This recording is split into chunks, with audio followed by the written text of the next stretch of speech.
Hvilke kulturelle forskelle har I oplevet her i Spanien?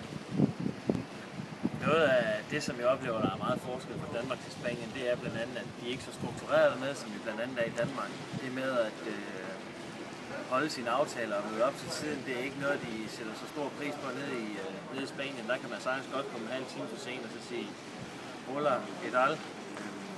Uden at det har nogen påvirkning. Har I oplevet noget specielt eller specifikt? Man kan sige, at selv den måde, du bliver serviceret på, og punktligheden, den er meget forskellig fra Danmark i det, at de ikke tager det særlig alvorligt at gøre tingene specielt hurtigt, eller gøre det smilende.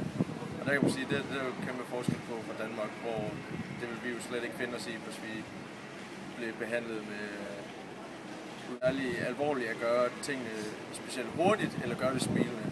Og der kan man sige, at det er jo kæmpe forskel på fra Danmark, hvor det vil vi jo slet ikke finde os i, hvis vi bliver behandlet med uden smil.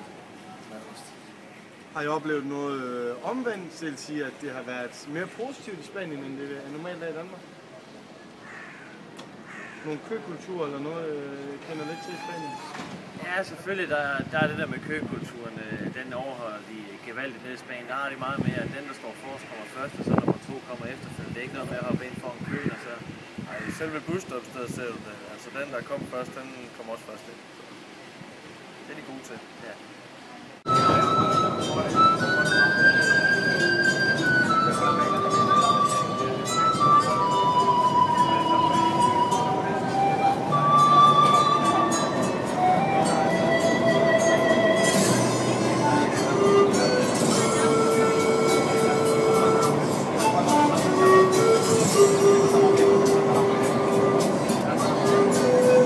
Lønne.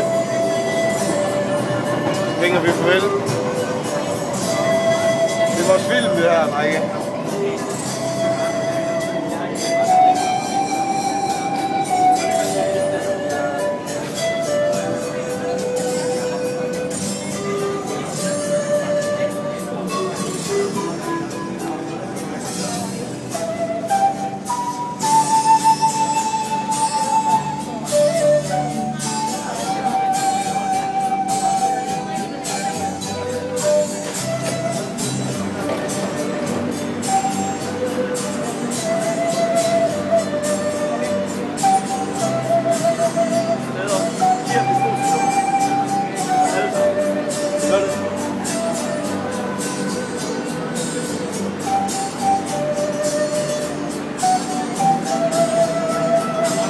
Jeg har en lille øje med.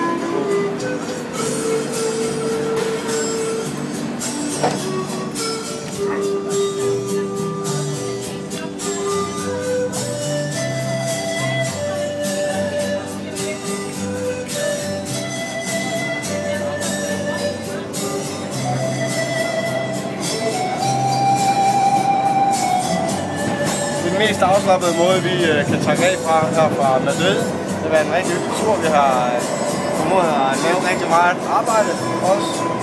Og det er vores mening med den spanske befolkning.